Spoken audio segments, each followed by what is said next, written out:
আরে বাইক কি নতুন নিছিস নাকি? আরে হয় বেটা, বাইক কিনে সামনে আরেকটা হুন্ডার কিনবো, বুঝছ না?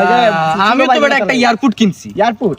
এয়ারপোর্ট হ্যাঁ মানে বুঝলাম না কিছু। আরে না বুঝার কি? ফাইজলামি করছিস, এয়ারপোর্ট তুই কিনা নিবি বেটা? ধর, তোর কি মনে হয় আমি কি একটা এয়ারপোর্ট কিনতে পারবো না? সত্যি কিনছো? হ্যাঁ। কত টাকা নিল? আরে 350 টাকা। ধর বেটা, 350 টাকা এয়ারপোর্ট কি কথা কস বেটা? ফাউলামির একটা লিমিট থাকে বেটা। এয়ারপোর্ট কত বড়? যত বড় হওয়ার কথা এয়ারপোর্ট তত বড়। 350 টাকা এয়ারপোর্ট দিয়া দিব? কোন বলদ দিব রে 350 টাকা তোর এয়ারপোর্ট? আরে বেটা अवेलेबल মানছে কিনতে, তুই কিনবি এয়ারপোর্ট? এয়ারপোর্টটা কত বড়? সেন্টিমিটার কত সেন্টিমিটার? আরে কত সেন্টিমিটার আর কত যত বড় এয়ারপোর্ট থাকার কথা এত বড়ই।